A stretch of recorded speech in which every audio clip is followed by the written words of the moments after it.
Ano bang sabi ni Galvez? Nasaan na ba raw siya? Aba, kanina pa tayo dito ah. Inip na wika ni Inigo, isa sa mga kaibigan ni Alonzo. Naroon sila sa El Torero, sa kanilang paboritong tambayan, para i-celebrate ang birthday ni Inigo. Wala na itong pamilya kaya napagkasunduan nilang magkakaibigan na tuwing kaarawan nito ay sila ang magsasama-sama. They've been friends since high school. Siya, si Inigo, Abraham at Ronan. Lahat sila mula sa angkan ng mga mayayaman at makapangyarihang tao sa Pilipinas. Sus, para namang hindi mo kilala kung paano kumilos si Abraham. Daig pa talaga ang babae. Sabi ni Ronan bago ininom ang alak na nasa basong hawak nito. Huwag kang mag-alala, darating din yun. Baka na-traffic lang. Wika naman ni Alonzo. Nako, siguraduhin lang talaga niya dahil kung hindi, debit card niya magdurusa. Nagkatawanan sila ni Ronan. Kapag kasi ganoong nakikita-kita sila, kung sino ang late, siyang taya. Kaya natitiyak niyang kapag hindi pa dumating si Abraham, hindi lang mga inumin nila ang pagbabayaran ni Inigo dito, maging sa lahat ng customer niya naroon. Huwag ka mag-alala, siya naman ang pinakamayaman sa ating apat eh. Barya lang ang ganyang gastos kay Galvez. Sabi pa ni Alonzo. And speaking of the devil, here he comes. Mabilis na tumayo si Ronan nang biglang bumukas ang VIP suite na kinaroroonan nila. Sa wakas dumating ka rin, Galvez. Tumayo na rin si Inigo kasunod si Alonzo. Brother, happy birthday. Bati ni Abraham dito. Happy na talaga dahil kumpleto na tayo. Yahoo! Parang batang nabilhan ng laruan si Inigo. Ganoon lang kasi kasimple ang kaligayahan nito. Ang makasama silang tatlo. Ano pa bang ginagawa natin? Let's celebrate! Malakas na wika ni Ronan. Nagsimula nang ang bumaha ng inumin sa kinaroroonan nila. May 3 waiter na nag-a-assist doon kasama ang isang chef. Yun ang gustong-gusto nila sa bar na yon. Mayroong personalized chef ang bawat VIP suite. Hanggang sa hindi na nila namalayan na nakakarami na sila ng naiinom. So tell me Abraham, sino tong binabakuran mo raw? Tanong ni Ronan sa kaibigan nila. Binabakuran? At kanino mo naman nasagap ang chismis na yan? Kunot noong tanong nito. Alam mo namang mabilis kumalat ang balita sa social media. So sino to? Kilala ba namin? Magpapatali ka na ba? Bigla namang naintriga si Alonzo at Inigo. Sa kanilang apat, ito talagang si Abraham ang hindi nila nakikitaan ng interes sa pag-aasawa. Masyado kasi itong tutok sa trabaho. Oh, that was just a fake news. Nagpapapaniwala ka talaga sa kung saan-saan na lang. Hindi ka muna mag-fact check. Sagot ni Abraham. I'm already doing that. Kaya nga nagtatanong ako sa'yo mismo para sigurado. Ikaw ba, Inigo? Kailan ang balak mo? Balita ko, may stalker ka raw. Baling ni Ronan sa celebrant. Pati ba naman ako, Ronan? Ang chismoso mo talaga. Tinapik pa ito ni Inigo ng malakas sa dibdib. Nagkatawanan naman sila. Bakit? Kung totoo naman ang sinasabi ko. Depensa nito. Walang totoo, okay? Wala akong stalker. Guni-guni lang yun ang mapaglaro mong isip. Oh, yun naman pala eh. Kung sinasabi mo kaagad, edi hindi na ako gumigiit dito. Aanhin ko tong si Alonzo. Hindi na natin yun kailangang, Ronan, ang bibig mo. Madaling tinakpan ni Inigo ang bibig ng madaldal nilang kaibigan. Humihingi ng paumanhing tumingin pa ito kay Alonzo. Lasing na tong isang to. Alam mo naman kapag ito nalasing. Sabi pa nito bago binitiwan si Ronan. Sorry Brad, lasing na nga siguro ako. Sabi pa nito ng mahimasmasan. Natawa si Alonzo. I understand Ronan. It's been a while na rin naman since we talked about it. Sabi niya. And you're okay with it now? Naka-recover ka na bang talaga bro? Tanong ni Abraham sa kanya. Matagal siyang hindi sumagot. Tinitigan muna niya ang laman ng basong hawak. May kirot pa rin, pero hindi na ganun katindi sa dati. Okay lang naman ako. Ang buhay nga naman, sa dinami-rami na mangyayari, kung saan ka pa talaga magaling, dun ka mapapahamak. Wika ni Ronan sabay inom. It was an accident, Ron. Sabi naman ni Inigo. Ang pinag-uusapan nila ay ang nangyari sa namatay na asawa ni Alonzo na si Aliza. Isa itong pro swimmer. Pero nalunod ito noong magpaalam ito sa kanya na magbabakasyon kasama ang mga kaibigan nito. Naroon din sana si Alonzo noon. Ang kaso, biglang dumating ang importanteng investors ng kumpanya niya kaya hindi siya natuloy. Nasa kalagitnaan na siya ng meeting noon nang tawagan siya ng isa sa mga kaibigan ni Aliza at ipinaalam ang nangyari dito. Ayon sa kwento nito, sinagip daw ng kanyang asawa ang isang bata at dahil sa malalaking alon at lakas ng current, Nahirapan nitong makabalik sa Pampang, kaya imbis na dalawa silang malunod, pinili ni Aliza na ibigay ang life vest sa bata para makaligtas ito. He felt so devastated and heartbroken. Halos ilang taon ding sinisi ni Alonzo ang sarili at sa isip niya, kung naroon sana siya, sana nailigtas niya ito. Mabuti na lamang at naroon ang kanyang pamilya at mga kaibigan na hindi siya iniwanan. Ang sabi pa ng mga ito, ganoon daw talaga ang buhay. Kaya nga raw aksidente, kasi hindi mo maiiwasan. At kung oras mo na talaga. Masakit pa rin sa kanya ang pagkawala ng asawa, pero nakasanayan na lang niya ang sakit hanggang sa natutuhan na rin niyang tanggapin ng lahat. So, ibig mong sabihin yan, open ka na ulit? Tanong ni Abraham sa kanya. Off-limits talaga si Alonzo kapag tungkol sa pag-aasawa ang usapan nila. Sa pag-aalalang hindi pa siya nakaka-recover. Ngumiti siya sa mga ito. It's up to the Almighty. Kung may bibigay pa siya, tatanggapin ko. For now, masasabi ko talagang okay na ako. Kung ganoon, cheers tayo dyan! Itinaas ni Inigo ang hawak nitong baso. Ganoon din naman ang ginawa nilang tatlo. Inabot sila hanggang 2:00 ng madaling araw sa El Torero. Nagpatawag na lang sila ng mga driver para magpahatid pa uwi. At habang nasa daan, isang babae ang nakakuha sa atensyon ni Alonzo. Takbo ito ng takbo na animoy may hinahabol, kaya ibinaba niya ang bintana sa side niya. Mga magnanakaw! Hoy! Bumalik kayo rito! Ibalik niyo yung bag ko! Hoy! Dinig niyang sigaw nito. Nang tumingin siya sa unahan, nakita niya ang 3 kalalakihang paliko sa isang eskinita. Biglang nabahala si Alonzo. Manong, pakitigilan nga ang babaeng yun. Utos niya sa driver. Sir, delikado hong lugar na to. Pugad ho ito ng mga adik at masasamang loob. Kaya nga ho pakitabi nyo dahil baka kung mapaano ang babaeng yan. Mukha pa namang bagong salta sa Maynila. At pagkababa ko ho, sundan nyo kami. Walang nagawa ang driver at pagkahinto nila, dali-dali siyang bumaba ng kotse. Miss! Kuha niya sa atensyon ng babaeng may 15 hakbang yata ang layo sa kanya. Subalit hindi ito lumingon. Miss, don't go there! Hindi ka nila sasantuhin. Tumakbo na rin si Alonzo pasunod dito kahit nahihilo pa siya. Wala akong pakialam. Ang importante sa akin ay makuha ko ang bag ko.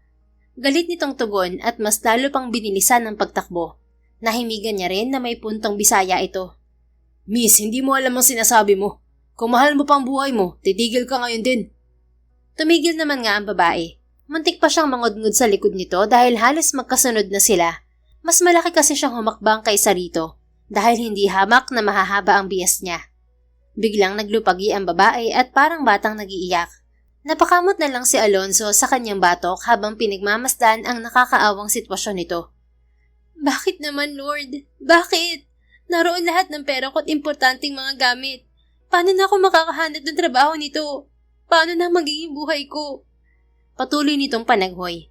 Naupo na lang din si Alonzo at dahan-dahang hinagod ng likuran nito. Habang ginagawa yon, pinagmasdan niyang maigi ang babae mula sa malamlam na liwanag na nagmula sa hindi kalayo ang poste ng ilaw. She has a small face and an almond-shaped eyes na namumugto na sa mga sandaling yon. Tuwid na tuwid ang mahaba nitong buhok. Hindi katangusan ng ilong at makipot, pero mapupula ang mga labi. Naka-long sleeve ito na kulay pink at padang hanggang talampakan. Halatang probinsyana ang dating. Miss, saan ka ba pupunta? Pwede kitang ihatid kung saan man yun. Ani Alonzo habang patuloy sa paghagod sa likod nito. Humikbi ito bago malakas na suminga sa panyong hawak. Yun na nga ang problema. Wala pa akong tutuluyan. Maghahanap pa lang sana ako ng pwede kong matirahan. Kadarating ko lang dito mula Samar. Tapos... Muli itong pumalahaw ng iyak. At kung may malapit ng doong bahay, tiyak na nasigawan na sila. Puro kasi establishmento ang paligid. Hindi rin kalayuan doon ang bus station na tiyak niyang binabaan nito. Ganun ba? Gusto mo bang ipag-book na lang kita ng hotel? Hotel? Kagat itong napalayo sa kanya. Huwag kang lalapit. Sisigaw ako. What? Rapist ka, no? Ano? Hindi ah. I'm not a rapist, miss. Ano? Scammer? Katulad ka rin ng mga lalaki yun na ang sabi tutulungan ako, tapos bigla nilang itatakbo ang mga gamit ko. Dong, kilala ko ng tabas ng bituka mo. Manloloko ka. Mariing nagdikit ang mga labi ni Alonzo. Ang pagkahabag na nadarama niya rito kanina ay napalitan ng inis. Para sabihin ko sa'yo, miss, hindi ako manloloko o scammer. Pero kung wala ka talagang tiwala sa akin, bahala ka na. Mabilis siyang tumayo. Sandali, Dong! Pigil nito sa braso niya. Napalingon siya rito. Bakit? Naniniwala ka na bang hindi ako kagaya ng iniisip mo? Kaunti lang. Nakita mo naman ang nangyari sa akin kaya hirap talaga ako magtiwala. Pasensya ka na, Dong, ha? Huminga si Alonzo ng malalim. Alright, naintindihan ko. Pero mas mainam na siguro kung sa bahay ko na ikaw dadalhin. Mas safe doon sa mga kagaya mong bagong salta dito sa Manila. Really, Alonzo? O baka naman tama siya na may binabala kang talaga. Dugtong ng isang tinig sa kanyang isip na madali niyang pinalis. Sa bahay mo, Dong? Oo, may trabaho ka bang pupuntahan dito? Wala pa rin. Bagong salta nga, di ba? Good. I will hire you. Ano bang natapos mo? Bahala na. Kaysa naman pabayaan ko siya rito. Konsensya ko pa kung may mangyari rito. Isa pa, nagmamagandang loob lang talaga ako. Wala itong ibang dahilan. Mabait tayo, Alonzo. Mabait tayo. Paulit-ulit niyang wika sa sarili. High school lang eh. Okay, hindi na lang kita hahanapan ng resume dahil wala ka rin namang maibibigay. Oo, kasama ng mga gamit ko na tinangay ng mga lalaki kanina ang lahat ng dokumento ko. Bakit kasi basta-basta ka na lang naniniwala? Hindi mo naman kilala. Hindi ba uso sa'yo ang do not talk to strangers? Kahit bata alam yun ah. Hindi napigilang komento ni Alonzo. Ano namang palagay mo sa akin? Bata? Saka malay ko bang ganito pala mga tao dito sa Maynila? Katwiran nito habang nakasimangot. Oo na, tara na. Sumakay ka na sa kotse ko. Kotse mo? Luminga ito sa gilid niya. Sa'yo yan? Tanong pa nito sa nakahimpil niyang kotse. Yes. So, sasama ka ba sa akin o hindi? Sandali lang naman. Hindi ka man lang ba magtatanong? Paano kung masamang tao pala ako? Are you? Masamang tao ka ba? Aba hindi no. Mabait akong tao, Dong. Yun naman pala eh. Di wala na tayong problema. Tara na. Tumalikod na si Alonzo pero muli siyang pinigilan ng babae. Sandali lang naman. Huy, may lakad ka ba? Bakit ba nagmamadali ka? Tumingin siya rito. Para sabihin ko sa'yo, miss, 2:00 na ng madaling araw. Gusto ko nang magpahinga. Ganun ba? Pasensya ka na. Ano nga palang trabaho ang ibibigay mo sa akin? Kasi ngayon pa lang sinasabi ko sa'yo, maraming bagay ang hindi ko pa nalalaman. Alam mo na, masyadong liblib ang lugar namin. Kahit nga kuryente, wala kami sa probinsya. Hindi na yun problema. Ang importante lang naman sa akin ay hindi ka masamang tao. For the meantime, nun ka muna sa bahay ko. You will be my personal maid. Sagot ni Alonzo. Personal? As in, maid mo lang? Oo, wala namang ibang nakatira sa bahay ko kundi ako lang. Ha? Ikaw lang? Yes. And what's your name nga pala at ilang taon ka na? Kasi baka mamaya niyan, minor ka pa pala. Diri baga, 23 na kaya ako. Saka ako nga pala si Constantina Jeronimo. Pwedeng Tina na lang. Inilahad ni Alonzo ang kamay niya rito. Alonzo Kieran Reyes. Pakilala niya sa sarili. Tinanggap ng babae ang kamay niya. Nagkagulatan pa sila at madaling napabitaw nang bigla na lamang silang makuryente. Grabe ka naman, sir. May kuryente ba ang katawan mo? Ang lakas ng spark mo, ah. Anak ka ba ni Volta? Sabi nito habang hinihimas pa ang kamay. Wala ha. Tara na nga, antok na ako. Yaya ni Alonzo dito at nauna na siyang pumasok sa kanyang kotse.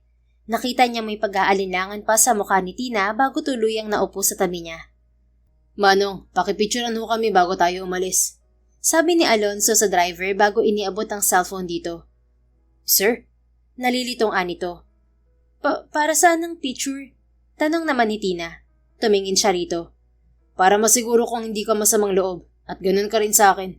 Kasi kapag nagising ako mamaya at wala ka at may mga nawawalang mga gamit sa bahay ko, madali kitang may papahanap. Paano naman ho ako? Paano ho kapag ako naman ang ginawa niyo ng masama? Wala ho akong cellphone. Kay Manong, may cellphone si Manong. Paiiwanan ko rin ang number niya sa'yo para may mahihingan ka ng tulong. Okay na ba yun? Sandali itong nag-isip pagkuway tumango. Okay ho, basta Manong, sagot niyo ko ah. Baling ni Tina sa driver na kakamot-kamot sa ulo. Wala naman ho ako magagawa. Naririto na kayo at kasama na namin. Sagot ni Manong pagkatapos ay binuksan ng ilaw sa loob ng kotse niya at kinuhanan sila ng larawan. Nahihiwagaan na si Alonzo sa kanyang sarili. He knew that it was a lame excuse about taking them a picture together. Pero ewan ba niya? Basta yon ang pumasok sa isip niya. Pagkatapos silang makuna ng larawan, ibinigay ng driver ang numero nito kay Tina. Madali namang kinuha ng babae ang sinulatang papel at kinipkip maigi sa kamay. Saka pa lamang sila tumuloy sa kanyang bahay. Alexa, please turn on the lights. Ani Alonzo nang makapasok sila sa napakalaking bahay ng binata. Bumaha naman ang liwanag sa buong kabahayan. Uy, grabe ba uy? Ini baon imo balay? Kadako baga uy. Sunod-sunod na tura ni Tina habang iginagala ang mga mata sa kanyang bahay. Natawa si Alonzo. Noon lang siya nakadama ng pagmamalaki sa bahay niya. Dati kasi para siyang nasa loob ng lata at inaalog-alog dahil wala siyang ibang kasama roon kundi sarili niya. Wala ako naintindihan sa sinabi mo kung hindi yung dako. At kung ang bahay ko ang tinutukoy mong malaki, yes, bahay ko nga to. Sabi niya sa babaeng patuloy pa rin ang paghanga. Ay sus, Ginoo ka dong. Grabe ka naman sa yaman baga. Hindi naman, sakto lang Tina. Grabe, ngayon lang ako nakakita nitong kuwan baga. Nitong ilaw na ito? Ilaw ba ito dong? Hindi pa rin ito magkaintindihan habang itinuturo ang malaking chandelier sa gitna ng kanyang bahay. Yes, that's what you call chandelier. Ah, grabe ba ay? Grabe. Nako, bukas na lang yung mga papuri mo, Tina. Halika na sa itaas at dadalhin na kita sa magiging kwarto mo para makapagpahinga na tayong pareho. Yaya niya at nauna na rito. Daman niyang sumunod ang babae sa kanya habang patuloy pa rin sa mga salitang hindi naman niya maintindihan. But he found that beautiful, especially her Waray accent. Ito ang magiging kwarto mo. Sabi ni Alonzo nang buksan ang silid na katabi lang ng kwarto niya. Inion din niya ang ilaw roon. Nanlaki ang mga mata ni Tina. Kwarto ko to, sir? Dong? Oo, simula ngayon, ito nang gagamitin mong silid. Teka, wala ka nga pala mga damit. Kukuhanan kita na pwede mong maisuot sa kwarto ko. Sandali lang. At madaling iniwan siya ng lalaki. Hindi pa rin makapaniwalang pumasok si Tina sa silid na ibinigay sa kanya ni Alonzo. Napatalon pa siya nang lumubog ang mga paa niya sa inaapakan. Grabe na to, Day. Sobra ba naman ang among to? Kadako na nga ng balay, kadako pa rin ang kwarto. Aba, mas malaki pa to sa buong bahay namin ah. Napatingin siya sa malaking kama. Dahan-dahan siyang naglakad doon at para bang alien na sinundot muna ng daliri ang ibabaw. Ay, lumulubog man kitang daliri, uy. Sinubukan naman niyang maupo. Waray na ang akong lubot. Ginlubog naman sa lambot, Ginoo ko. Tuluyan na nahiga si Tina habang iginagalaw-galaw ang mga paa sa tuwa. Ni hindi niya namamalayang kanina pa siya pinagmamasdan ni Alonzo habang may malawak ng ngiti. Kung andito lang sina Inang at Itang, tiyak na matutuwa ang mga yun. Sabi pa niya, bigla ring nalungkot nang maalala ang mga magulang. Kaya niya naisipang pumunta sa Maynila ay para maghanap ng maayos na trabaho. May diabetes kasi ang nanay niya at ang daming maintenance na gamot. Kaya kahit nag-iisang anak siya, salat na salat pa rin sila dahil napupunta lang halos sa pambili ng gamot ang kinikita ng kanyang ama sa pagbubukid, na hindi pa kanila. Ang masama, panay lugi pa dahil sa mababang presyo ng palay. Tapos, minalas pa siya at nakuha ang lahat ng gamit niya kanina. Pag-iigihan ko talaga ang trabaho dito para hindi ako mapaalis. Mukha namang mabait si Sir at gwapo pa. Talaga ba? Ay, lubot na mabantot! Napabalikwas ng bangon si Tina nang punuin ng malakas na tawa ang buong silid. Kasabay ng pagbaling niya sa may pintuan, muntik pa siyang malagutan ng hininga nang makita roon ang lalaking tagapagligtas niya, na ngayon ay amo na niya. Hindi maikakailang gwapo ang lalaki, lalo na kapag ganoong tumatawa ito. Halos mawala na ang itim na itim at bilugang mga mata nito. Kaya nagkaroon siya ng pagkakataong pagmasdan pa itong maigi. Moreno ito, matangos ang ilong, mapupula ang mga labi, matangkad at malaki ang pangangatawan. Siya talaga ang totoong Adonis. Hindi si Adonis na manliligaw ko sa probinsya na bukod sa walang ngipin, hindi rin naliligo. Napangiwi siya sa naisip. Hindi ba? Sabi ni Alonzo na titig na pala sa kanya. Ha? Anong hindi? Ngumiwi ka kasi eh. Ibig sabihin, hindi ka sumasangayon. Ibig niyang sabihin, hindi ako gwapo. Oy, dili baga. Kay gwapo nga nimo. Ha? Ako ba yung tinutukoy mo? Itinuro pa nito ang sarili habang nakangiti. Namula si Tina. Ganun na nga ho, sir. Lumapit ito sa kanya. Well, thanks. Eto na mga damit mo, pwede mo nang isuot. Bago pa mga yan at hindi ko pa nagagamit. Bukas na lang tayo mamili para kahit papaano may magamit ka kapag lalabas ka. Sabi nito nang iabot sa kanya ang ilang piraso ng damit. Salamat sir. Salamat ho talaga, tinulungan niyo ako. Pasensya na rin kanina kung napag-isipan ko kayo ng masama. Wala yun. Kung ako man ang nasa kalagayan mo, hindi rin ako basta-basta magtitiwala. Lalo na't ganun ang nangyari sa'yo kanina. Ngumiti itong muli na halos magpalaglag na sa panga ni Tina. Salamat ho talaga ulit sir. Babayaran ko na lang ho kayo kapag sumahod na ako. Bayad? Para saan? Dito ho sa mga damit. Sino namang may sabi sa'yong babayaran mo mga yan? Ho? Libre ho ito?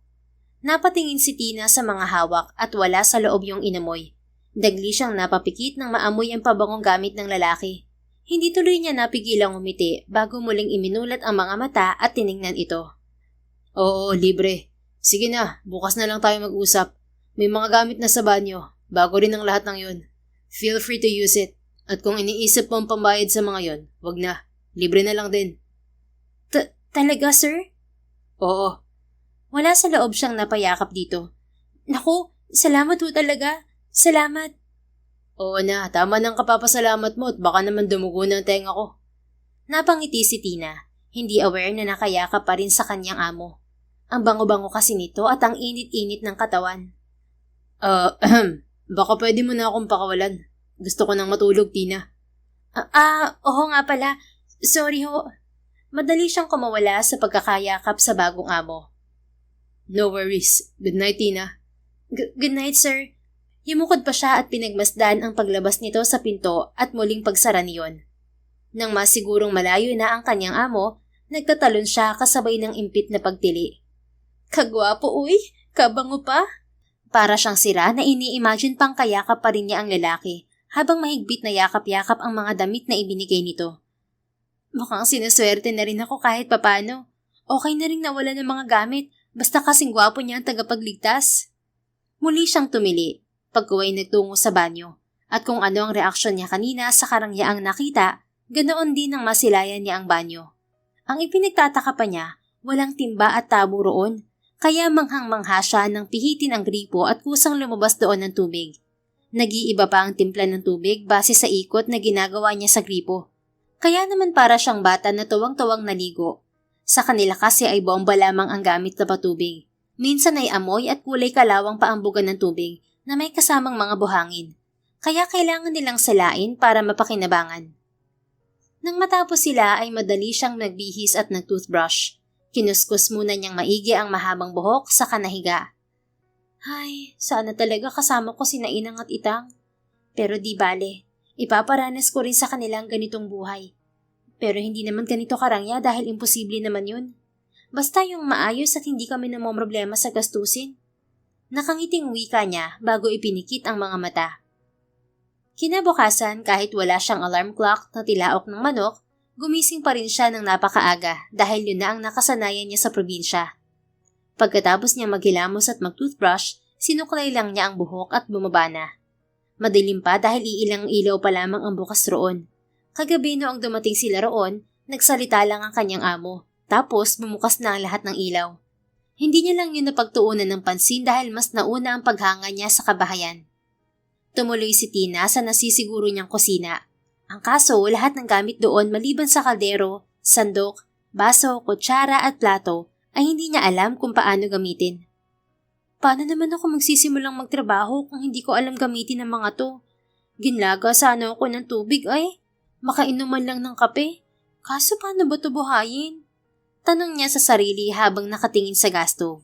Sinubukan niyang pihitin ng pihitan ang kaso wala namang apoy na nalabas. Napakamot siya sa noo. Ginoo, paano na tayo nito uy?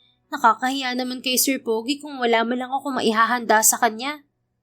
Dahil hindi talaga alam ni Tina kung paano pagganahin ang mga gamit doon, uminom lang siya ng tubig at hinanap kung nasaan ang mga panlinis.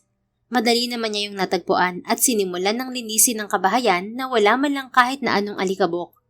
Nang matapos siya, naupo siya sa sofa at tumingin sa orasang nasa dingding. 5:00 pa lang ng madaling araw. Huminga siya ng malalim at nilingon ng ikalawang palapag. Kung gisingin ko na kaya si Sir? Tanong niya sa sarili. Ilang beses siyang nag-atras sa bante, ngunit sa huli, mas pinili na lang niyang wag yung ituloy. Tiyak na pagod yun. Saka linggo naman ngayon. Kung nag-oopisina siya, ibig sabihin wala siyang pasok at pahinga niya ngayon. Inalaw na lang ni Tina ang sarili sa pag-iikot sa buong bahay para na rin maging pamilyar siya. At mas lalo lang siyang humanga lalo na nang makita ang garden ng lalaking may napakaraming bulaklak na babago pa lamang namumukadkad. Meron din doong swimming pool. Grabe talaga, uy! Ganito ba talaga kapag mayaman ng tao? Pwede na tong maging sakahan kung maliit lang ang bahay eh. Iiling-iling niyang wika. There you are. Ay, lubot na mabantot! Sa po ang dibdib na napapitlag si Tina bago nilingon ang pinagmulan ng tinig. Good morning, Tina. Anang kanyang amo sabay ngiti. Natulala siya. Kung gwapo ito kagabi, mas lalo pala kapag ganoong umaga. Ang sexy-sexy nitong tingnan sa medyo magulong buhok nito at suot na sando at pajama. Labas na labas ang mamasal nitong mga bisig. Tina, naiintindihan mo ba ako? Sabi nito na kumaway pa sa harapan niya. Napatalon siya. Sir, bakit nandyan na kayo? 2 hakbang na lang kasi ang layo nila sa isa't isa. Natawa ito. You're spacing out. Ni hindi mo pala napansing narito na ako. Ganun ba ako kagwapo para matulala ka ng husto? Ho? Ang sabi ko, nakakatulala ba talaga ang kagwapuhan ko? Huwag mo nang sagutin dahil alam ko namang gwapo talaga ako. Ang cute mo lang talagang biruin. Alam mo bang ngayon lang ako nakakita ng babaeng nagbablush pati tenga at leeg? Blush, sir? Ako ho? Wala sa loob na nasa po ni Tina ang kanyang magkabilang pisngi. Ang init-init niyo na parang idinarang sa apoy. Oo. Teka, bakit nga pala wala pa tayong breakfast? Tanong nito. Napakagat naman siya sa pang-ibabang labi sabay kamot sa ulo. Sir, sinabi ko na ho sa inyo kagabi, marami pa po akong hindi alam, lalo po't walang kuryente sa amin. Kanina pa po ako gising kaso hindi ko alam kung paano pagganahin ng mga gamit niyo sa kusina. Hindi ako nangahas na makialam at baka makasunog pa ako.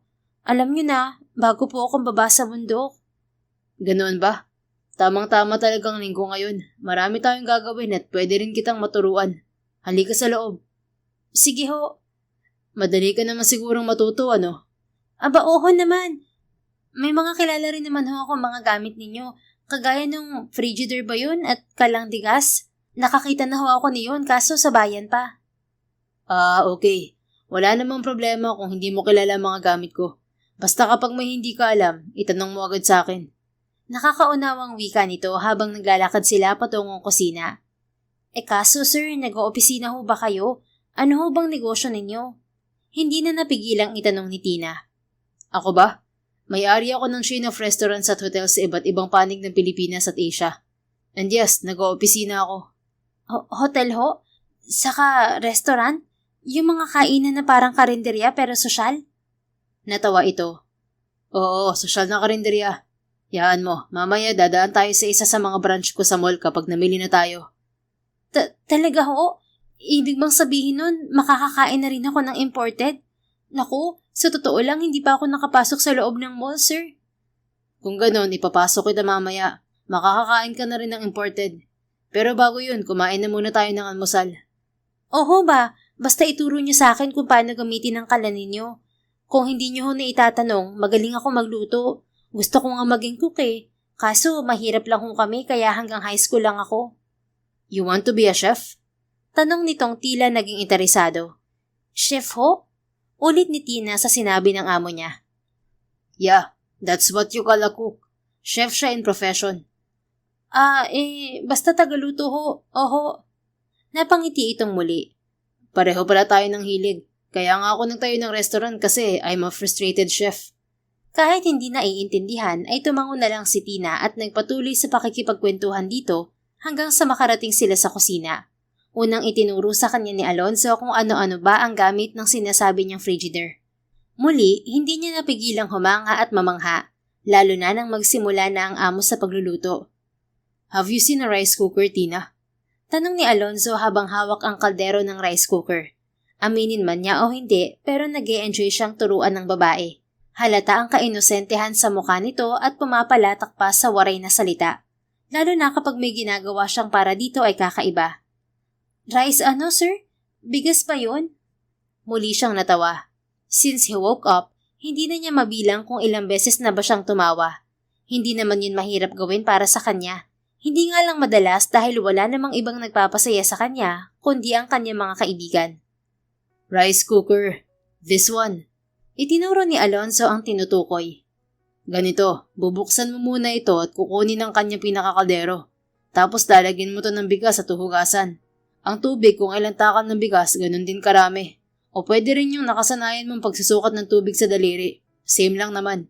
Saka mo siya ibabalik at lulutuin. Never forget na ibaba yung cook button, okay? Kasi hindi yan maluluto. Gets mo ba? Mahabang paliwanag niya. Oho sir, madali lang pala. Alright, magsaing ka na. Ibinigay niya rito ang hawak na kaldero. Ako ho? Oo, para makita ko kung naiintindihan mo nga bang sinasabi ko. Rice is life, kaya dapat magsaing ka muna bago ang lahat. Sige ho. Kinuha nito ang kaldero sa kamay niya at nilagyan yun ng bigas. Pinanood naman niya ito. Tama naman ang sinabi nitong madali itong matuto at nakikinig nga talaga itong mabuti. Okay na ho ba, sir? Tanong nito sa kanya pagkasalang sa kalderong may laman ng bigas at tubig. Natawa si Alonzo. Yeah, but you forgot the most important thing. Ho? Ang ibig kong sabihin, may nakalimutan kang gawin. Naintindihan ko naman kayo, sir. Medyo may nalalaman naman ho ako kahit papaano sa English. Ang hindi ko ho nakuha ay kung ano bang nakalimutan ko. This. Hinawakan ni Alonzo ang cord ng rice cooker at isinaksak. Hindi maluluto ang sinaing kung hindi mo ito isasaksak. Yun pala. Nakuha ko na ho. Pero hindi ho ba nasusunog ang kanin dito? Hindi, kusa siyang nag-off. Pero may kulang pa rin. Ano pa ho? This. I told you about this earlier. Hindi na nag-iisip ang kinuha ni Alonzo ang kamay ni Tina at idiniin sa pindutan ng rice cooker para magsimula na yung magsaing. There.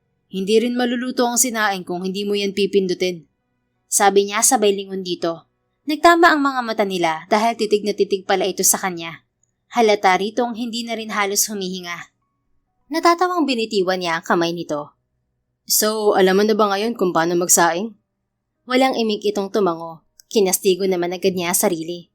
Hindi ka talaga nag-iisip, Alonzo, ano? Bakit pumasok sa isip mong bagay na yun, ha? Talaga bang nahihibang ka na? Ang totoo, hindi talaga siya nakatulog ng maayos kagabi. Paulit-ulit kasing tumatakbo roon ang ginawang pagyakap sa kanya ni Tina. That feeling of being in her arms, feeling her erratic heartbeat beneath his skin, and the softness of her body made him so alive. Kaya nang makita niya ito kanina na suot ang damit niya, para bang tumalon ang puso niya sa sobrang saya. Bukod pa roon, para din siyang natutulog na bulkan na biglang nag-init. At kung hindi niya ilalayo ang sarili sa dalaga at poprotektahan ito laban sa kanya, baka magkamali siya. At ang huling bagay na gusto niyang mangyari ay ang matakot ito sa kanya. Lalong ayaw niyang maging resulta niyon ang paglayo nito. Hindi niya alam kung bakit, pero may namumuong takot sa kasulok-sulukang parte ng kanyang puso. Parang bigla ay naging karugtong ito ng buhay niya sa hindi niya malamang dahilan. Yun ang unang beses na nangyari yun sa kanya, na kahit sa nawalang asawa niya, ay hindi niya naramdaman. It was so sudden but wonderful. Sir? Yes? Napalingon si Alonzo rito at eksaktong nagtama ang kanilang mga mata. Baka lang ho, masunog ang niluluto ninyo. Inginuso nito ang umuusok ng kawali na madali naman niyang pinatay ang apoy. Napamura siya. Tulungan ko na ho kayo, sir. Okay pa naman ho itong itlog kahit brown. No, let's cook another one. Mas gusto ko na runny pa rin yung dilaw. Ronnie? Tumatakbo ho? Inosenteng tanong nito na ikinatawa niya. No, ang ibig kong sabihin, hindi masyadong luto ang pagkakadilaw niya. Masarap yung i-partner dito sa tapa at fried rice. Akala ko tumatakbong itlog. Hindi na napigilan ni Alonzo ang paghagalpak. Lumabi naman si Tina. Kasi naman sir, ayusin niyo ang pagkakasabi ninyo. Alam niyo naman wala akong masyadong alam sa mga ganitong bagay. Sabi pa nito. Oo na, sorry. Kuha ka na lang ulit ng 2 itlog sa ref. Palitan ko na to. Sige ho sir, pero wag niyo itatapon yan. Kahit naman naging brown yan, masarap pa rin ho. Lasa pa rin itlog yan, kaya ako na lang ang kakain yan. Sayang din ho eh. Hindi naman yata ako mananalo sa'yo kaya oo na rin. Basta kumuha ka na lang ulit ng bago. Sumunod naman si Tina sa kanya at nagpatuloy siya sa pagluluto habang tinuturuan pa rin ito. At nang makatapos siyang magluto, kumain na sila. Marami silang napagkwentuhang dalawa, kabilang na ang buhay nito sa probinsya. So, you wanted to help your parents kaya ka narito sa Manila? Tanong ni Alonzo sa dalaga. Ganoon na nga ho, may diabetes ho kasi ang inang ko at mahal ang mga maintenance niya. Si Itang naman palaging lugi sa sinasaka niyang bukid, kaya wala ring natitira sa pinagbebentahan niya. Kaya kahit delikado, nakipagsapalaran akong pumarito. Binenta namin ang isa naming kalabaw, may pamasahe lang po ako paluwas ng Maynila. Kaso unang tuntong ko pa lang dito sa syudad, minalas agad ako. Hindi safe sa gaya mong baguhan ng Maynila. I mean, hindi naman lahat ng tao rito ay masama. Pero dapat inaral mo muna rin ang tamang pag-iingat bago ka lumuwas dito. Mabilis ka masyadong magtiwala. Paborito ng mga kawatan ng gaya mo na inosente at bagong salta dito. Oo nga po, kaya pasalamat po talaga ako at kahit minalas ako, natagpuan niyo ako. Sa susunod po alam ko nang gagawin. Hindi na ako maluloko ng mga kawatan. That's good. Ano bang gusto mo sa mga magulang mo at sa sarili mo? Sandali itong nag-isip. Para ho kina Inang at Itang, gusto ko hong magkaroon sila ng sariling lupa kahit na maliit lang. Basta ho may masasaka sila na amin talaga at mapag-aalagaan ng mga hayop kagaya ng manok, baboy at kambing. Kasi inuupahan pa ho ni Itang yung lupang sinasaka niya. Yun lang ba? Ikaw? Di bali na ho ako, mahalaga sila muna. Yan naman ang wag mong itatatak sa isip mo. Kung gaano kahalaga ang kagustuhan mo para sa kanila, ganoon ka rin dapat sa sarili mo. You should also give value to your happiness and dreams. Hindi naman kasi masamang mangarap para sa sarili, Tina. Lalong hindi masama kung tutuparin mo ito. Kumibot-kibot ang mapupulang mga labi nito na kanina pa talaga niya pinagmamasdan. Baliw ka na talaga, Alonzo. At kung hindi mo ititigil ang ginagawa mo, mas lalo kang mababaliw. Sita ng isang tinig sa kanyang isip na ikinailing niya. Ang hirap ho eh. Ang hirap ho kapag mahirap ka tapos walang-wala talaga. Kaya ang pangangarap sa mga kagaya ko, hanggang pangarap na lang kung minsan. Sabi nito makaraan ng ilang saglit. Nauunawaan ko, pero marami namang paraan kung magsisikap ka. At kung sasabihin mo sa akin ngayon kung anong gusto mo, baka sakaling tulungan pa kita. Talaga ho? Oo, hindi naman ako madamot, Tina. Hindi ako kagaya ng ibang tao na sakim sa salapi. Alam ko namang hindi ko ito madadala sa hukay. Napakurap-kurap ito habang si Alonzo naman ay ngiting-ngiti. Totoong sinabi ko, Tina. Kung gusto mong mag-aral sa college, pag-aaralin kita habang nagtatrabaho rito. Gusto mo ba yun? Sa halip na sumagot, madali itong tumayo at nagtatalon kasabay ng malakas na pagtili. Hindi naman maipaliwanag ni Alonzo ang nadarama niyang kasiyahan. Nag-uumapaw kasi yun. Ay sus, Ginoo ka Lord! Pinagsalikop nito ang mga palad habang nakatingala. Salamat po! Salamat po talaga dahil binigyan niyo ako ng mabait na amo. Bumaling si Tina sa kanya at sa kanyang pagkagulat, dinamba siya nito ng mahigpit na yakap. Thank you ho, sir. Hindi niyo ho alam kung gaano ninyo ako pinasaya. Salamat ho. Maraming salamat. Natatawang tinapik-tapik ni Alonzo ang braso nito. You're welcome. Pero pwede bang kumain na tayo? Para marami tayong magawa sa araw na to. Pupunta pa tayo ng mall.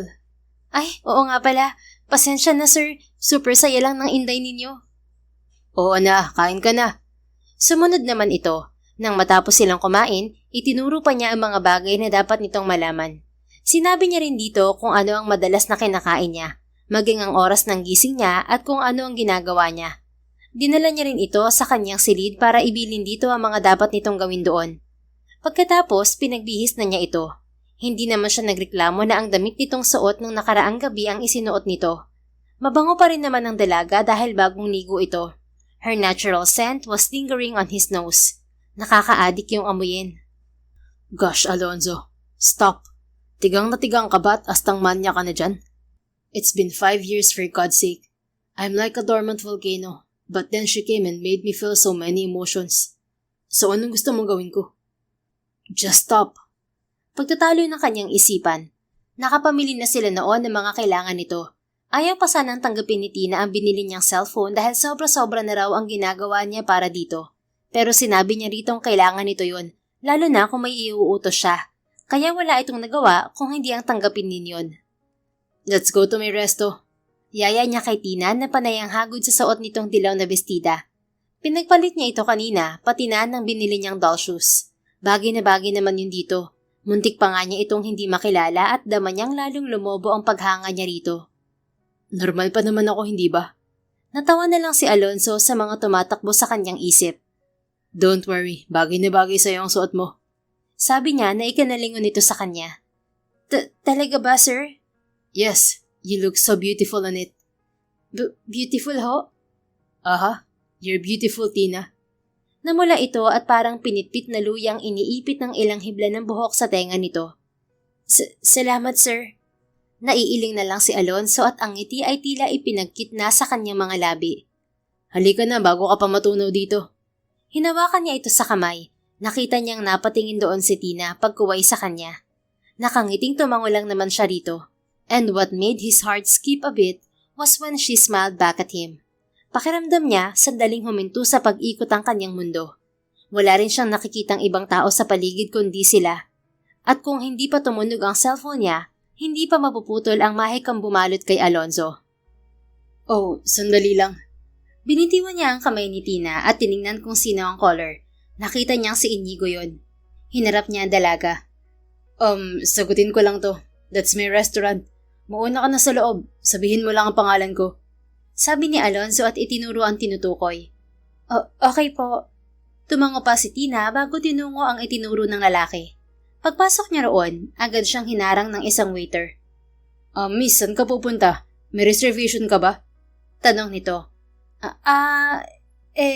Oo, kay Mr. Reyes. Mr. Reyes? Sinong Mr. Reyes? Yung boss niyo raw ho. Si Sir Alonzo Reyes? Oo, siya nga. Talaga, miss? Nagpapatawa ka ba? Paano ka naman magkakaroon ng reservation under Sir Alonzo? Hindi mo ba nakikita ang sarili mo? Saan ka ba nagmula? At para itong scanner na pinasadahan siya ng tingin mula ulo hanggang paa. Nalamig ang buong katawan ni Tina nang umisi ang lalaki. Kakaiba kasi yun, lalo na nang titigan siya nito ng malagkit. Alam mo, miss, kung gagawa ka rin lang ng kwento, galingan mo na. Hindi kami nagpapapasok ng mga kagaya mo sa restaurant na to. Pangmayaman lang to, mga may class na tao. Pero kung gusto mo talaga, kayang-kaya ko naman gawa ng paraan. Basta, sumama ka lang sa akin mamayang gabi Akmang hahawakan siya ng waiter nang may kamay na dumaklot sa braso nito. Pareho silang nagulat at napatingin sa may-ari ng kamay. Kitang-kita niya ang nag-aapoy na mga mata ni Alonzo. Sir, mahinang usal niya. Dare to lay a finger on her. Sinisiguro ko sa'yo hindi mo na yun magagamit pa kahit na kailan. Singlamig ng yelong wika nito. Sir Alonzo. Gulat na sabi naman ng lalaki. Ako nga. And from now on, you are fired. Guard! Tawag ng kanyang amo sa gwardyang naroon na madali namang lumapit sa kanila. Bakit ho, sir? Call a police. Hindi na narapat ang mga kagaya ng waiter nito sa restaurant ko. Utos nito, hindi binibitiwan ng waiter na tila na estatwa sa kinatatayuan. Copy, sir. Sir Alonzo, humahangos namang lumabas ang isang babae na halos kaedaran lang ng lalaki sa loob ng restaurant. Kagaya ng suot ng waiter ang suot nito, kaya nahinuha ni Tina na doon din ito nagtatrabaho. Miss Castillo, why are you hiring such an asshole like him, ha? Hindi ba paulit-ulit kong sinasabi sa seminar nyo kapag dumadalaw ako na mas importante ang serbisyo natin at kung paano natin itrato ang isang tao? Customer man yan o hindi. Hindi ako tumatanggap ng empleyadong kinulang sa manners at hindi yata nagkaroon ng value subject o GMRC nung nag-aaral. For God's sake. Galit na tura ni Alonzo. Sir, pasensya na po kayo. Bagong hire lang po natin si Mr. Dungol kaya hindi pa siya na-orient ng maayos. Dahilan agad ng babae. What? Ibig mo sabihin nag-hire tayo ng mga tauhan na hindi mo na ino-orient ng maayos sa mga trabaho nila? That's not the system I implement in my restaurants. Gusto mo bang pati ikaw ay tanggalan ko ng trabaho? Nako sir, wag naman ho. Huminga ng malalim si Alonzo. Napansin naman ni Tina na nakakakuha na sila ng atensyon kaya hinawakan niya ang laylayan ng polong suot nito. Napatingin ito roon pagkuway sa mukha niya. It's okay, Tina. I'm here. Sabi nito sa mahinahong tinig na para bang hindi ito galit kani-kanina lang.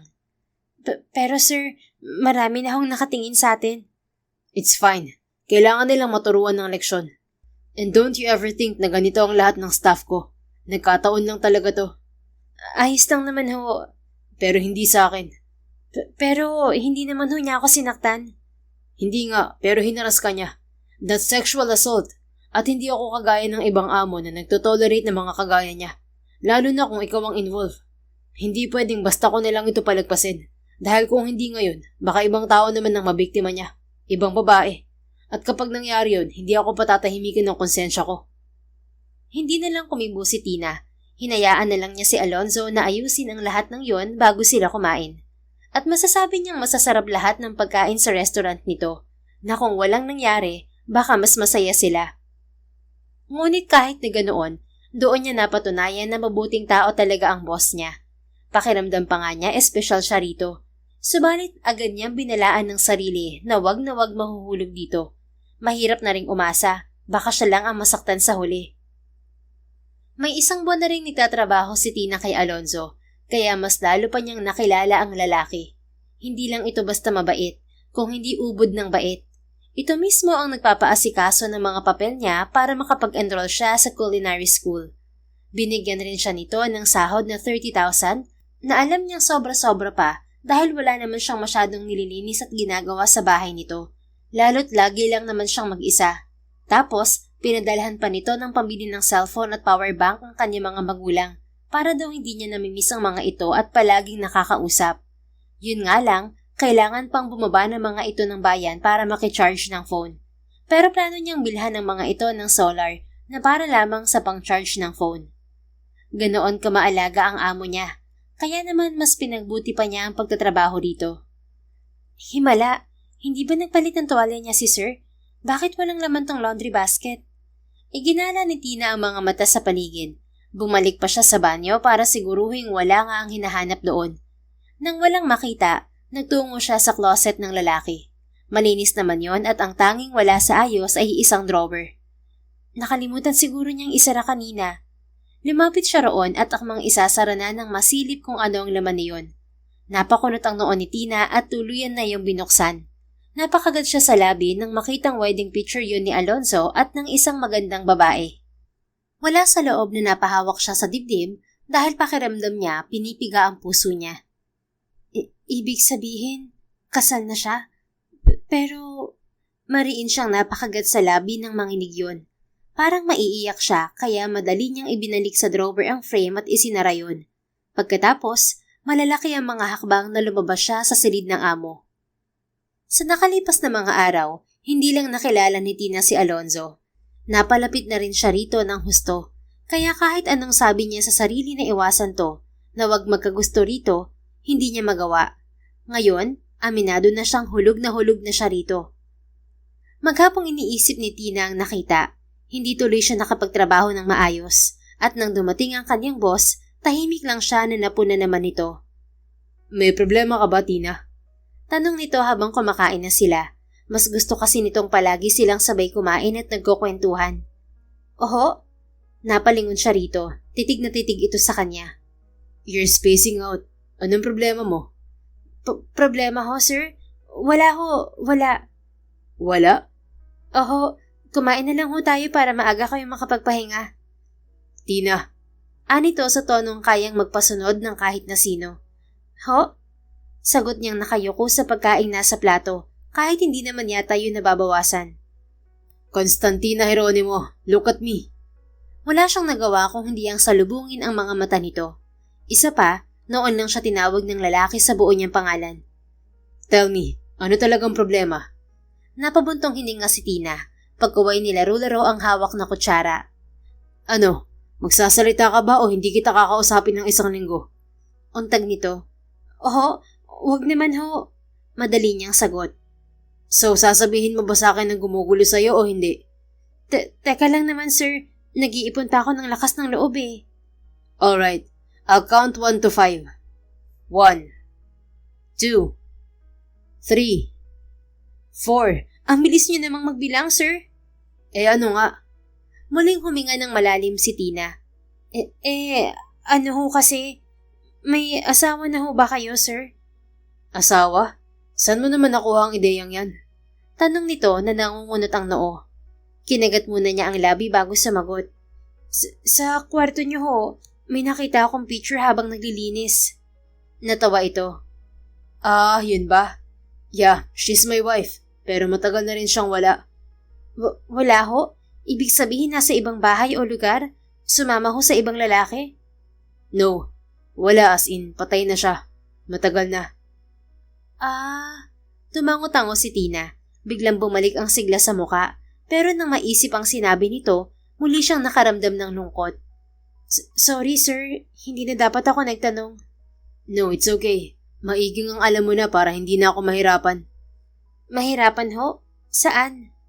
Basta, sige na, kain na tayo. Okay ho, pero huling tanong na lang ho sir. Napangiti ito. Ano yun? Wala na ho ba kayong balak mag-asawa? Lakas loob na tanong ni Tina. Meron pa naman. Talaga ho? Oo, kapag nakita ko ng babaeng muling makakapagpatibok ng puso ko. Wala pa ho ba? Sandali itong nag-isip na para kay Tina ay taon na ang binilang dahil sa nadaramang antisipasyon. Hindi niya alam kung bakit excited siyang marinig ang isasagot nito. Ang totoo, pambibitin nito. Anong totoo, sir? Naiinip niyang wika. Well, muling dumaan ng ilang segundo kaya hindi na napigilan ni Tina ang pagtikwas ng uso. Si sir talaga pabitin pa, uy. Ano nga ho? Napahalakak ito. Hindi ko alam na madali pa lang maputol ang pasensya mo, Tina. Kayo ho eh. Oo na. Ang totoo, may nakita na ako. But I'm not quite sure kung gusto niya rin ako. Bakit hindi niyo ho tanungin? Saka na kapag sigurado na rin ako sa totoong nararamdaman ko. Sa ngayon kasi, aminado akong masyado pang maaga para sabihin kong siya na nga talaga. But I really like her. Kung lalago pa ito, natitiyak ko sa yung ikaw ang unang makakaalam ng desisyon ko. Ako ho? Napaturo pa si Tina sa sarili. Yes. Bakit naman ho ako? Dahil parte ka na ng buhay ko. Kinikilig na napayuko siya kasabay ng malapad na pagngiti. Hindi naman ho kailangan, sir. Pero gusto ko. At gusto ko na rin kumain. Pwede na ba? Namumula ang pisnging tumango si Tina. Tahimik lang silang nagpatuloy sa pagkain. Bukod sa kinikilig, pinoproseso pa rin niya ang mga sinabi ng lalaki sa kanyang isip. Naroon ang pag-aasam sa puso niya na sana ay siya ang tinutukoy nito. Pero alam niyang imposible pa rin yun. Oo, talagang imposible dahil itsura mo pa lang, hindi ka na nababagay sa kanya. Malayong-malayong agwat niyo. Napabuntong hininga na lang siya sa naisip at palihim na sinilip ang kasalo. Nakatuon sa pagkain ng atensyon ni Alonzo, kaya ganoon din ang ginawa niya. Nang makatapos sila, umakyat na si Alonzo sa silid nito habang si Tina naman ay naiwan sa kusina para maghugas ng pinggan. Saka pa lang siya umakyat sa kanyang silid nang malinis na ang kusina. Iniisip pa rin niya ang mga napag-usapan nila ng kanyang amo hanggang sa mahiga siya at hilahin ng antok. Kinabukasan, kagaya ng dati, maaga siyang nagising. Naglinis agad siya sa baba, nagluto ng agahan at nagdilig ng mga halaman. Nang mag-aalas 7 na, inihanda agad niya ang kape ni Alonzo, base na rin sa gustong timpla nito at dinala yon sa silid ng lalaki. Ganoong oras kasi ito nagigising. Sir, lapag ko na ho ang kape niyo rito. Malakas niyang wika dahil naliligo na ang lalaki. Sige, salamat Tina. And good morning. Good morning din, sir. Nakangiting sagot niya. Hindi kasi nakakalimot ang lalaki na batiin siya, umaga man o gabi. Palabas na siya ng silid ng kanyang sir nang may biglang sumulpot na isang bulto sa may hagdanan. Napakurap-kurap siya at tila ipinako sa kinitatayuan habang titig na titig sa babaeng malapit sa kinaroroonan niya. Hi, is Alonzo there? Tanong nito sabay ngiti. Nanindig ang mga balahibo niya sa katawan. May multo, sir! May multo! May multo! Palirit ni Tina na hindi malaman kung ano ang gagawin. Eksakto namang palabas na noon si Alonzo sa banyo. Habang nakatapis lang ng puting tuwalya, kaya agad siyang napatakbo sa dalaga. Hey Tina, what's happening? Multo! Multo, sir! Multo! At nabigla na lamang siya nang dumamba ito sa kanya. Mahigpit nitong ipinulupot ang dalawang braso sa kanyang leeg. Ganoon din ang mga paa nito sa bewang niya. Isinubsob din nito ang ulo sa kanyang leeg, kaya hindi niya malaman kung anong uunahin. Kung ang binuhay ba nitong kakaibang init sa buo niyang katawan o ang isinisigaw nito. Tina, hey! Nasaan bang multong sinasabi mo? Tanong ni Alonzo at bahagyang ipinilig ang ulo. Andyan ho, sir. Sa labas ng pinto. Sa labas? Sino bang nakita mo? Ako. Anang tindig na nagpalingon sa kanya sa may pintuan. Alona? Ako nga. Napadaan lang ako para sana kumustahin ka. Pero mukhang alam ko na ang sagot doon. Nakangiti ito habang nakatingin kay Tina na hindi pa rin umaalis sa pagkakapulupot sa kanya. Para itong tuko na idinikit ng husto sa kanyang katawan. Di ba sir, multo? Sabi naman ni Tina na nakasubsob pa rin sa leeg niya. Natawa na lang si Alonzo sabay iling. I'm sorry, mukhang natakot ko talaga siya. Pero mukha namang pabor sa'yo. Sabi ng kanyang kausap. Alona? What? Sa'yo nang nakikita ko eh. At tumingin pa ito sa nasa pagitan ng mga hita niya. Kitang-kitang ebidensya oh. But don't worry, hindi na ako magtatagal. Kumindat pa ito bago tumalikod. Hey, hindi ako ganun, okay? Ewan ko sa'yo, Alonzo. But I'm happy for you. I really am. Tuluyan na itong nawala sa kanyang paningin. Napailing na lang siya bago binalingan si Tina. Hey, wala na ang multo. Natatawang wika niya. Dahan-dahan itong nag-angat ng ulo at tinitigan siya. Wala na, sir. Sigurado ho ba kayo? Baka ho bumalik ulit. Wala na. Sige na, baba ka na. Ayoko, sir. Baka mamaya nandyan pa siya. Paano naman mangyayari yun kung umalis na nga? Isa pa, may multo bang nakikipag-usap? Aba, sir. Iba na henerasyon ngayon, no? Bago na ho. Ang dami ko nakikita sa social media na kung ano-ano, na ang mga imposible nagiging posible. Kaya kung may pagbabago sa mga tao, syempre ganun din sa mga patay. Ano yun? Level up na multo? Basta sir, ang multo ay multo pa rin. Muli nitong isinubsob ang ulo sa may leeg niya. Hindi kaya ka nagkakaganyan kasi gusto mo lang makachancing? Panunod yun ni Alonzo sa babaeng kapit-tuko na naman. Muling napaangat ang ulo nito. Ano sir? Ako? Nananyansing? Hindi kaya? Hindi. Bakit ayaw mo pang bumaba? Tumingin ito sa mga itsura nila. Pagkaway ng laki ang mga mata at kaget na bumitaw sa pagkakapulupot sa kanya. Muntikan pa itong mahulog kung hindi nakakapit sa braso ni Alonzo. Ang kaso, dumulas din ang pagkakahawak niya rito. Napatili ito at sa sobrang depresyon, nahatak nito ang tuwalyang nakabalot sa katawan niya. Diretso itong napasalampak sa carpeted na sahig habang hawak-hawak ang tuwalya sa isang kamay. Hindi agad nakagalaw sa kinatatayuan niya si Alonzo, habang si Tina naman ay titig na sa alaga niya.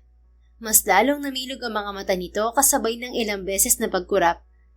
Nanang ko po, ang habang ahas, kada ko bagaoy. Sabi nito bago tinakpan ng mga mata. Yun nga lang, hiwa-hiwalay naman ng mga daliri. Doon siya biglang natauhan. My God, Constantina, ang mga mata mo! Madali niyang hinaklit ang tuwalya sa kamay nito at muling itinapi sa ibabang parte ng katawan niya.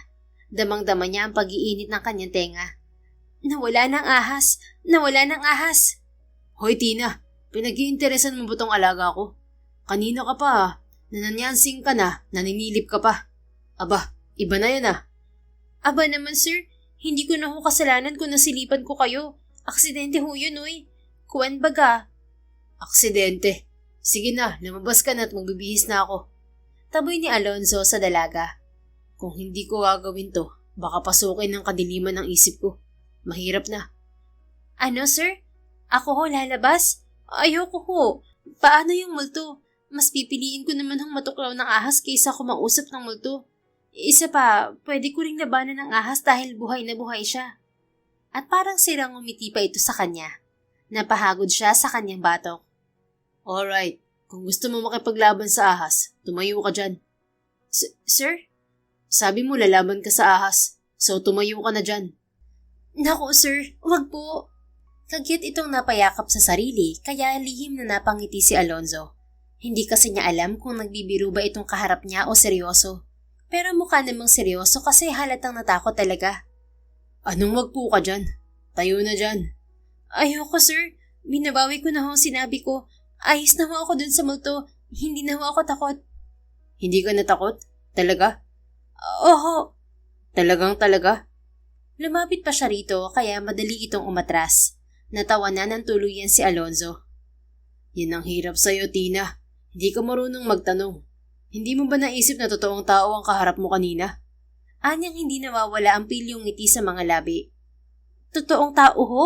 Di ibig sabihin, buhay ang asawa niyo. No, pero totoong tao si Alona at hindi siya ang asawa ko. She's one of my best friends. Kakambal din siya ni Aliza, ang tunay kong asawa. Kambal ho? Oo, kaya kamukha siya ng babaeng nakita mo sa picture. So, okay na ho ba tayo? Pwede ka na bang lumabas? Sandali lang sir. Kung best friend niyo siya, hindi ba kayo nikagusto sa kanya?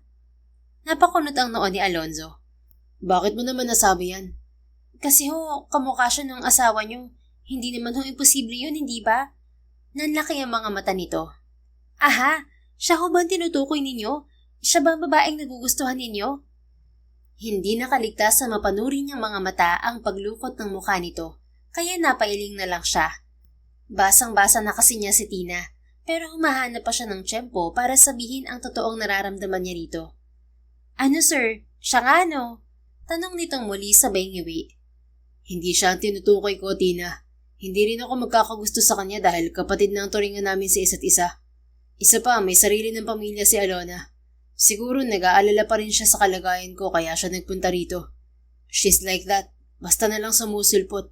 Kaya akala rin ng ibang tao siya si Aliza. Naiintindihan mo na ba? Seryosong wika niya, titig na titig sa mga mata nito. Ngumiti ito ng pagkatamis-tamis. Okay ho, sinabi niyo eh. Hindi na kung hindi. Sige ho, labas na ako dahil baka bigla na lang akong tuklawin ng ahas. Mabilis itong tumayo at nagtatakbo palabas. Naiwan namang humahagal pa ng tawa si Alonzo. Ay nako, ikaw talaga, Constantina. Hintay ka lang dahil malapit mo nang malaman ang totoo. Malapit mo nang malaman na ikaw talaga ang gusto ko. Nangingiting wika niya sa sarili. Sa nakalipas na mga araw, ang nadarama niya noong unang kita pa lang niya rito ay mas lalong lumalim. Alam niya sa sarili kung saan iyon hahantong at ngayon ay buo na ang loob niyang sumugal ulit sa tawag ng pag-ibig. Dahil kung lagi naman siyang patatawanin ni Tina, kung palagi siya nitong bibigyan ng rason para maging masaya, wala ring dahilan para hindi niya ito pangaraping maging kasintahan. At kung papala rin siya, gusto niya rin itong makasama habang buhay. Yes, hindi lang basta pagkagusto bilang isang babae ang nadarama niya kay Tina. Mas tamang sabihin na ang na-develop na damdamin sa kanya ay isang wagas na pagmamahal at handa siyang pakasalan ito kung magiging sila. Dahil sa nakikita niya, wala nang iba pang kagaya ni Tina ang darating sa buhay niya. Mabait ito, maasikaso, maalalahanin, mapagmahal na anak, masunurin, marespeto, may takot sa Diyos, at marami pang magagandang katangian na hindi na kailangan pang sabihin dahil nakikita niya yung lahat dito. At dahil hindi ito basta-bastang babae, pinaghandaan talaga niya ang panliligaw rito. Isang umaga niyaya niya itong lumabas. Sir, wala ho ba kayong trabaho? Tanong ni Tina habang sakay na sila ng kanyang kotse. Wala. I cleared my schedule for the whole week. Ho? Whole week? Saan naman ho tayo pupunta? Basta, sorpresa. Sorpresa? Hindi ho ba pasukan ko na rin next week? Oo nga. Kaya nga kita niyayang lumabas kasi malapit na ang pasukan mo. Sagot ni Alonzo sabay ngiti rito. Magbabakasyon ho ba tayo? Ganoon na nga. Ho? Tayong dalawa lang? Hindi, may kasama tayo. Sino ho? Mga kaibigan ninyo? Pamilya nyo? May okasyon ho ba? Sunod-sunod nitong tanong. Nakilala na rin kasi nito ang kanyang pamilya at mga kaibigan noong isama niya ito sa pagbubukas ng panibagong branch ng kanyang restaurant. At masasabi niyang hindi mahirap kay Tina na makibagay sa sirkulo niya. Madali kasi itong makapalagay ng loob at magaang kasama dahil na rin sa pagiging inosente. Natawa si Alonzo. Ayan ka na naman sa pagiging makulit mo. Kasi naman ho, basta-basta nyo na lang akong hinihila sa kung saan. Teka, wala pala tayong mga damit. Uwian ba tayo, sir? No, at huwag ka na mag-alala sa damit mo dahil ako mismo ang namili para sa atin. Binili ho? Bakit naman namili pa kayo? Ang dami-dami ko nang damit na kayo na rin mismo ang bumili. Hindi ko pa nga nasusuot yung iba eh. Kasi nga, sorpresa. Kapag pinag-impaka kita, malamang malalaman mo agad. Sus, aksaya talaga kayo ng pera. Porket mayaman, flex lang kayo ng flex. Napataas ang isang kilay ni Alonzo. At saan mo naman natutuhan yung salitang yan? Sa internet ho. Napailing na lang siya. Basta, magugustuhan mo ang lugar na pupuntahan natin. Nagpatuloy lang ito sa walang sawang pagtatanong hanggang sasapitin nila ang isa sa kanyang mga hotel. Dumiretso silang dalawa sa rooftop. Teka sir, sasakay tayo dyan? Tanong ito na may halong takot sabay turo sa chopper na nakaabang doon. Sa kanya yon, ginagamit niya sa mga malayo ang lakad niya. Yup, mas mabilis kasi tayong makararating sa pupuntahan natin kapag dyan tayo sumakay. Sir naman, hindi ako sanay sumakay dyan. First time ko. I know, kaya gusto kong iparana sa'yo. At hindi lang ito ang gagawin ko para sa'yo, Tina. Marami pa. Ho? Hinawakan ni Alonzo ng mahigpit ang kamay ng dalaga. Napatingin naman ito sa magkahugpong nilang mga palad. Halika na, hinihintay na nila tayo. Yaya niya rito bago ito iginiya pa sakay sa chopper. Nakaalalay lang siya rito sa lahat ng sandali. Siya pa mismo ang nagkabit ng safety belt dito at ng headphone. Ready? Tanong niya rito. Pumikit ito at umusal muna ng panalangin bago tumango. Okay sir, basta ho, huwag niyo akong bibitiwan. I won't, Tina. I will just hold your hand until we land. Sabi niya bago sinenyasan ng piloto. Binuhay naman ito ang chopper. At nang magsimula na silang umangat pataas, napakapit ng mahigpit si Tina sa kanya kasabay ng pagtawag nito sa lahat ng santong kilala nito. Natatawa naman siya habang pinakikinggan nito sa headphone. Tina, hey! Tinapik ni Alonzo ang kamay nito. Umiling lang ito at lalo pang sumubsob sa balikat niya. It's okay. Hindi naman nakakatakot eh. Look outside. Pangi-encourage niya rito. Sir naman bakit pa kasi dito tayo sumakay? Baka mahulog tayo. Sabi nito na may paghampas pang nalalaman. Para nga mabilis tayong makarating doon. Saka hindi tayo mahuhulog, okay? Kita mo naman, steady lang ang galaw ng chopper. Para ka rin nakasakay sa kotse. Kahit na ho, ayoko pa rin. Natatakot pa rin ako. Alonzo heaved a sigh. Matatakot ka pa ba kung sasabihin ko sa'yong hindi kita bibitiwan dahil ayoko may mangyaring masama sa'yo? Natural naman kung sasabihin nyo yan kasi cargo de konsensya nyo ako, sir. Paano kung sabihin ko sa'yong hindi lang yun ang dahilan ko? Hindi agad nakasagot si Tina. Dama niya ring bigla itong natensyon. Constantina. Ani Alonzo sa pinakamalambing na tinig. Idinampi niya ang isang palad sa buhok nito at masuyong hinaplos. Ilang linggo ko na rin pinag-iisipan kung kailan ba ako magsasabi sa'yo ng totoong nararamdaman ko. Gusto ko sanang gawin to sa pupuntahan natin. Sa lugar na alam kong napaka-meaningful sa'yo. Pero hinihingi na to ng pagkakataon. Ngayon. Muli siyang huminga ng malalim. I like you, Tina. I liked you from the very beginning I laid my eyes on you that suspenseful night. At ang sinasabi ko sa'yo nagugustuhan ko ay ikaw mismo. Pag-amin niya, naramdaman niyang mas lalong nanigas ang katawan nito. I want you to be my girlfriend, Constantina. At mula sa mga sandaling to, opisyal na akong manliligaw sa'yo. Dahan-dahan itong lumayo sa kanya. Nang makuha nitong imulat ang mga mata, eksakto yung naglanding sa kanya. Sir, binibiro niyo ba ako? Ngumiti si Alonzo at masuyong hinaplos ang pisngi nito. Bahagya itong napaigtad, pero hindi naman ito lumayo. No, hindi ako nagbibiro. And please don't call me sir from this moment onwards. Alisin mo na ang paggamit ng ho at po sa akin. Dahil ayoko namang magmukhang matanda sa babaeng nagugustuhan ko. Sabi niya habang nakangiti pa rin. Pero sir, bakit ho ako? Ang dami ho riyan na mas bagay sa inyo. Are you doubting yourself? Nanliliit ka ba sa sarili mo, Tina? Yun naman po ang totoo at tanggap ko naman po yun. Tanggap ko rin po na wala akong kahit na anong maipagmamalaki sa inyo. At sinong may sabi? Ikaw? Oho, dahil yun ho ang totoo. Gusto sanang mainis ni Alonzo sa dalaga, pero mas nanaig sa kanya ang pangunawa rito. Paano kung sabihin kong hindi totoo ang sinasabi mo? Maniniwala ka ba? Tanong niya. Ano hong ibig ninyong sabihin? Ang ibig kong sabihin, marami kang pwedeng maipagmalaki. Nangunguna na rin ang ugali mo at ang pagiging pure at sincere ng puso mo. Tina, hindi lahat ng tao ay compassionate. Hindi lahat ay selfless na kayang isakripisyo ang sariling pangarap para sa pangarap ng iba. Hindi lahat ay mapagmahal sa mga magulang. Lalong hindi lahat ay nagagawang maging magaan ang mabibigat na problema.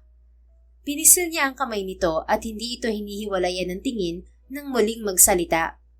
Marami pa akong nakita sa'yo na hindi mo yata alam na tinataglay mo, Tina. Isa na riyan ang pagpupursige mong maiahon ng pamilya mo sa hirap. Doon pa lang hangang-hanga na ako sa'yo. Kaya wag mong sasabihin sa akin wala kang maipagmamalaki dahil marami kang magagandang katangian na hindi tinataglay ng iba. Yan ang tunay na kayamanan, hindi ang salapi. Hindi ito nakasagot. Nakatitig lang ito sa kanya sa nangingilid na mga luha. Inayos ni Alonzo ang buhok nitong tinatangay ng malakas na hangin. Naiintindihan mo na ba ngayon kung bakit ikaw ang gusto ko? Kung bakit ikaw ang babaeng nais ng puso ko? Suminghot ito bago tumango. Totoo ho ba talaga to? Hindi ho ba kayo nagbibiro lang? Napangiti siya. I'm not joking around, Tina. Lalo na kung tungkol ito sa nararamdaman ko. So, can I court you? Napakagat ito sa labi bago marahang tumango. Mas lalong lumapad ang pagkakangiti ni Alonzo. I know you'd say that. Kaya ngayon, tama na kasi sir at tangpo at homo sa akin. Paano ang trabaho ko? Tapos pag-aaral ko? Ganun pa rin, walang magbabago. We will live together in my house. Magtatrabaho ka pa rin sa akin at walang special treatment. And about sa pag-aaral mo, tuloy pa rin yun. Kaya ko namang maghintay hanggang sa makatapos ka. Ganoon ako kaseryoso sa'yo. Talaga? Yes. Sa wakas ay ngumiti si Tina. Niyakap naman ito ni Alonzo. Ngayon pa lang, sinasabi ko na sa'yo na hindi lang ako basta seryoso. Kung hindi seryosong seryoso. Dahil ang simpleng I like you na sinasabi ko ay hindi lang dun magtatapos. My feelings are deeper than that. Pero sabi ko nga, hindi naman ako nagmamadali. Marami pa tayong oras na dalawa. Sabi niya, tumango naman ito. Ilang saglit din silang nanatili sa ganoong posisyon bago niya sinabi ritong tumingin sa labas ng bintana. And yes, hindi matatawaran ang reaksyong nakuha niya mula rito. Kung paano rumihistro ang kasiyahan sa mukha nito, doble niyon ang nadama niya. Ngunit hindi lang doon nagtatapos ang sorpresa ni Alonzo para kay Tina. Dahil nang lumapag ang chopper niya sa isa sa mga hotel niya sa Samar, malapit sa lugar ng mga ito, doon na ito labis na natuwa. Napayaka pa ito ng mahigpit sa kanya. Napakabuti mo talaga sa akin, uy. Hindi ako nagkamali na pagkatiwalaan ka. Sabi ni Tina kasabay ng paghigbi. I'm doing everything to make you happy. Kasi ganun ang ginagawa mo sa akin sa araw-araw. Bulong niya rito. Kung ganun, wala naman na siguro akong rason para tanggihan pa ang paniligaw mo. Natigilan si Alonzo. Kagyat niyang inilayo si Constantina sa kanya. What do you mean by that? Gusto kong malaman mo na matagal na akong may paghanga sa'yo. Na ang totoo, pinipigilan ko lang ang sarili ko para hindi ako mahulog ng tuluyan sa'yo. Dahil natatakot akong masaktan sa huli. Pero dahil ibang-iba ka sa lahat ng lalaking nakilala ko, na bukod sa aking tagapagligtas, ikaw rin ang nagbigay ng pag-asa sa puso ko. Ang taong alam ko magiging daan sa pag-abot ko sa aking mga pangarap. Kaya hinayaan ko na lang ang puso ko na hangaan at ibigin ka. At ngayong sinasabi mong seryoso ka sa akin, wala naman na sigurong dahilan para hindi pa kita sagutin. Dahil nangangamba rin akong baka mapunta ka pa sa iba. Sayang naman ang paghihindako mo. Pag-amin nitong may halong biro, napahalakhak si Alonzo. Alam niya ang meaning ng dako at alam niyang ang tinutukoy nito ay ang nakita nito sa kanya. Pero wala siyang ibang maramdaman sa mga sandaling yon kung hindi nag-uumapaw na kasiyahan. That's Tina to him, an endless dose of happiness. Halika nga rito. Kinabig ni Alonzo ang dalagang sa araw na yun din ay kasintahan na niya. Niyakap niya ito at gumanti naman to. Pagkatapos, nang pakawalan niya ito ay hinalikan niya ito sa noo. I swear, Tina, you won't regret this day. I promise. Sabi niya habang nakatitig sa mga mata nito. Alam ko, at alam kong ganoon din ako sa'yo dahil mahal kita. Yeah, mahal din kita. At muli niya itong hinalikan sa noo bago sila lumulan sa isa sa mga sasakyan ng kanyang hotel at nagtungo sa lugar ni Tina. Habang nasa biyahe ay hindi niya binibitiwan ang mga kamay nito. She talked endlessly about her childhood and everything she could share. Siya naman, tahimik lang na nakinig dito na panaka-naka ay tumatawa. Para kasing normal na yun sa kanila. And he could sense how excited she was to be home. Pagdating ni Tina sa kanila, madali silang sinalubong ng kanyang mga magulang. Ay Ginoo ko, Constantina, ikaw ba adto? Anang kanyang inang na maluha-luha siyang niyakap. Ako man iniinang, sagot niya sabay ganti ng yakap dito. Bakit diri ikaw nagsabi na makadto ka? Nako inang, hindi ko rin talaga ho alam na pupunta kami rito. Nasorpresa na lang ho ako. Sorpresa? Oho. Bumani siya kay Alonzo na hindi na yata mawawala ang malapad ng ngiti sa mga labi. Sino ba itong kasama mo, anak? Tanong naman ng kanyang ama na nakatingin din kay Alonzo. Lumapit sa kanila ang kanyang kasintahan. Magandang araw ho. Ako ho si Alonzo Reyes, kasintahan ni Constantina. Kasintahan? Bulalas ng kanyang mga magulang kaya pinanlakihan niya ng mga mata ang lalaki. Constantina, anong kasintahan? Akala ko ba'y may trabaho ko sa Maynila? Anang kanyang ama pa rin. Oo nga, siya rin ang amo ko. Ano ka mo? Ginoo. Nanlaki ang mga mata ng kanyang mga magulang. Ganito ho kasi yun. Nagsimulang magkwento si Tina. Tahimik namang nakinig ang kanyang mga magulang sa kanya habang tatawa-tawa pa rin si Alonzo. Kung ganun, kailangan niya munang ipakita na talagang karapat-dapat siya sa puso mo, anak. Sabi ng kanyang ama pagkatapos niyang magkwento. Kakamot-kamot siyang napatingin kay Alonzo. No worries, gagawin ko ang lahat ng gusto niyong ipagawa sa akin. Tumango-tango ang kanyang ama. Iniliad pa nito ang dibdib na para bang sinasabing lalaking-lalaki ito. Mabuti naman kung ganun. Natawa si Tina at ang kanyang ina. Ay Ginoo Conrado, kahit na anong liad mo riyan, mas malaki namang di hamak ang katawan ni Alonzo sa'yo. Sabi pa ng kanyang ina. Tigilan mo ako, Conchita. Hindi lang naman katawan ng labanan. Papaguyan din. Hala, pasok na kayo sa aming munting tahanan at kumain na muna tayo ng tanghalian. Mamaya humanda ka at magsisiba ka ng kahoy. Sagot ng kanyang ama bago binalingan si Alonzo. Sige ho, wala akong problema. Nauna na ang kanyang mga magulang na pumasok sa bahay nila. Nag-aalala namang binalingan ni Tina ang kasintahan. Kaya mo ba talagang magsibak ng kahoy? Saka hindi ko nasabi sa yung ganito lang ang bahay namin. Wika niya. Kayang-kaya ko. At huwag kang mag-alala sa bahay niyo. Dahil kahit saan mo ako ilagay, pwedeng-pwede ako. Saka ang ganda nga ng bahay niyo kahit half-half lang. It's nice and cool. Talaga lang ha? Mamaya huwag kang magrereklamo na malamok at maingay ang mga manok sa paligid. Huwag ka rin magrereklamo na mainit dahil wala ditong kuryente. At huwag ka rin makadaing-daing mamaya na masakit ang katawan mo. Sinisigurado ko talaga sa'yo, uuwi ka nang wala sa oras. Sus, kahit katiting na reklamo, wala kang maririnig sa akin. Promise. Ewan, bahala ka. Tara na sa loob at nang makakain na tayo. Okay. Nakangiting inakbayan siya nito at sabay na silang pumasok. Masaya nilang pinagsaluhan ang simpleng pananghalian na nilagang talbos ng kamote at pritong isda. Panay ang lingon ni Tina sa kasintahan, pero kita niya sa mukha nito kung paano ito sarap na sarap sa kinakain. Nakataas pa ang paa nito sa upuan at nakakamay ring kagaya nila. At nang balingan niya ang kanyang mga magulang, nasa mga mata ng mga ito ang paghanga na ikinatawa naman niya. Pagkatapos nilang kumain, nagpahinga muna sila, at pagsapit ng 3:00 ng hapon, nagsimula ng magsibak ng kahoy sina Alonzo at ang kanyang ama. Hindi naman akalain ni Tina na hindi talaga aatras ang lalaki sa hamon ng kanyang ama. Dahil kung gaano ito kabilis na matuto, ganoon din ito kadaling natapos ang gawain. Pinag-igib pa ito ng tubig. Tipikal na ginagawa ng mga manliligaw sa probinsya. Kinabukasan, sumama naman ito sa kanyang ama na magbukid at halata sa dalawa ang madaling pagkakasundo. Anak, anang kanyang ina nang lapitan siya nito. Naroon siya sa likod ng kanilang bahay at tinatanaw ang dalawa habang nag-aararo. Ho? Binalingan ni Tina ang ina. Ikaw ba talaga'y sigurado na kay Alonzo? Napangiti siya. May dahilan ho ba para hindi? Kita niyo ho, kahit laking mayaman siya, hindi siya nangiming putikan ng kanyang mga paa at kamay para lamang maipakita sa inyong totoo ang kanyang motibo sa pagpunta rito at sa akin. Naroon na ako. Nakikita ko namang mabuting tao si Alonzo. Pero anak, hindi mo maiwawala sa akin na mag-alala, lalo pat mag-amuhan kayo. Ano na lang ang sasabihin ng pamilya niya kapag nalamang ang kanyang kasintahan ay sa mismong bahay niya nakatira at katulong pa?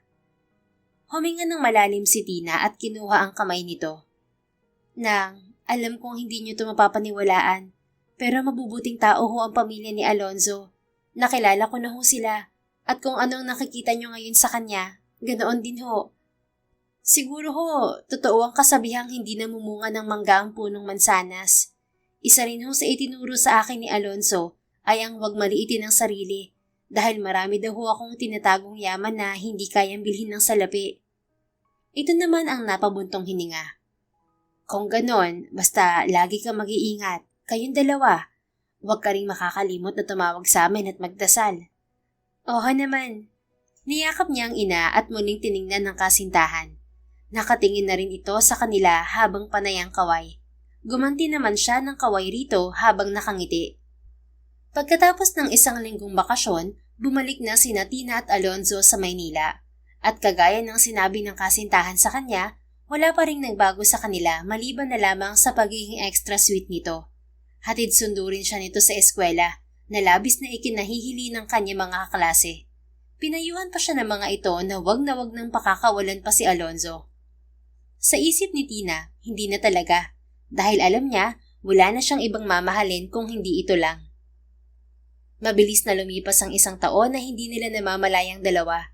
Subalit ang pagmamahalan nila ay hindi nagbabago. Mas lalo pa itong tumibay, lalo pa't botong-boto ang lahat sa kanila, maging ang kani-kanilang mga pamilya. Kaya naman walang pagsidla ng kanilang kasiyahan. Sabi mo kakain tayo? Tanong ni Tina kay Alonzo habang pababa na sila ng kotse nito. Inaya siya nitong mag-date sila, pero hindi naman niya alam na sa Tagaytay pala yun. Pareho lang din sila naka-casual attire at couple pa dahil parehong kulay asul ang kanilang pang-itaas, magkaiba lang ng shade. Habang pantalong maong naman ang pang-ibaba. Dahil na rin sa paninirahan niya sa lungsod, nagbago na rin ang uri ng kanyang pananamit.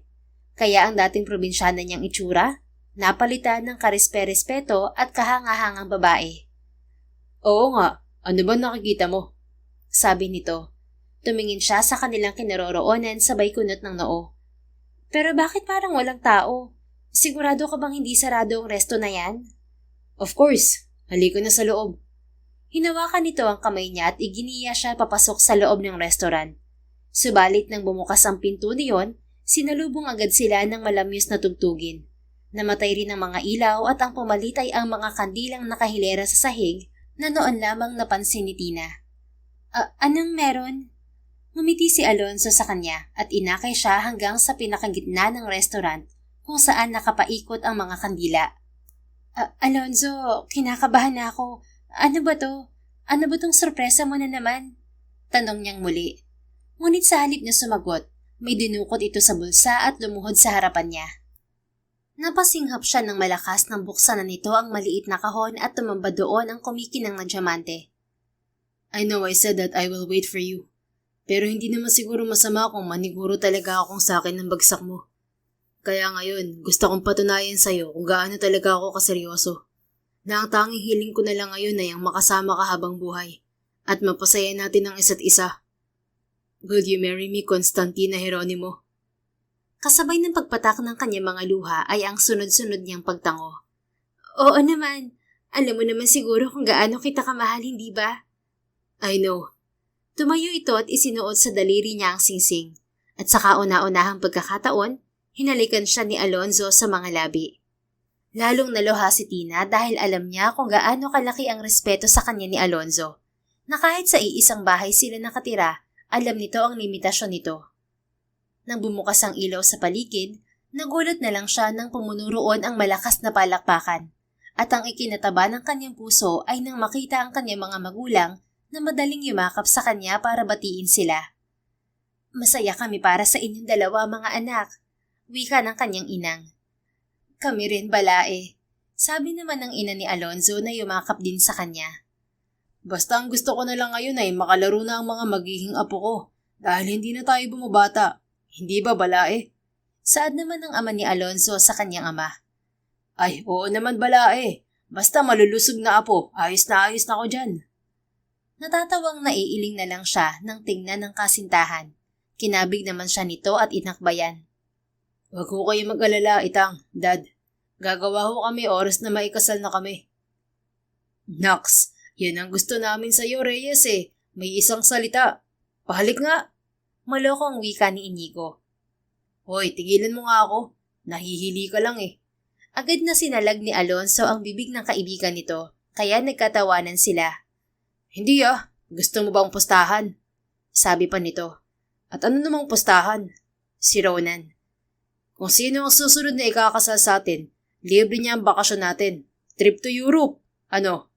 Sagot ni Inigo. Sus, ang hiling mo talaga sa pustahan. Baka mamaya niya, iiyak ka dahil talo ka. Di subukan natin. Napailing na lang si Alonzo. Ewan ko sa inyo. Bahala kayo sa mga buhay nyo. Basta ako, secured na ang future ko at ang lagay ng puso ko. Ay sus! Iisang tugon ng mga ito. Nang gabing yun, hindi lang ang pagiging mag-fiancé nila ni Alonzo ang kanilang ipinagdiwang. Ipinagdiwang din nila ang nalalapit na pag-iisa ng kanilang mga pamilya. Pagkalipas nga ng 6 na buwan ay nagpakasal sila. Tuloy lang din ang kanyang pag-aaral dahil iyon naman ang napag-usapan nila ni Alonzo. Hanggang sa magbuntis siya at manganak ng kambal na lalaki. Nakaalalay lang sa kanya ang kanyang asawa sa lahat ng sandali. Kaya kahit may mga araw na mahirap para sa kanya, nagiging magaan yun dahil dito, sa pag-aalaga at pagmamahal na pinapakita nito. Idagdag pang hindi nito nakalimutan ang pangarap niya sa kanyang mga magulang. Binilhan nito ngunit hindi lang basta simple, kundi ng isang farm ang kanyang mga magulang. Tuwang-tuwang nagpasalamat naman ang mga ito kay Alonzo. Ganoon din siya. Extended kasi ang pagmamahal ng kanyang asawa, kaya walang araw na hindi niya idinadalangin iligtas ito sa kahit na anong kapahamakan, pati na ang buo nilang pamilya. At sa bawat araw na lumipas, mas lalo nilang naramdaman na ang kanilang pagmamahalan ay hindi lamang nakabatay sa mga espesyal na okasyon o sa mga pangarap na natupad, kundi sa simpleng pagtitiis, pag-unawa at pag-aaruga sa isa't isa. Sa bawat ngiti ng kanilang mga anak, sa bawat yakap na puno ng init at pangakong walang hanggan, napatunayan nila na ang tunay na pag-ibig ay lumalago sa bawat sandali na sila'y magkasama. The end. If you enjoyed this story, please don't forget to like, subscribe, comment, and share. Your support helps us reach more people and spread the love. Thank you for tuning in, and we're looking forward to seeing you again soon. In the meantime, please take care and may God bless you always.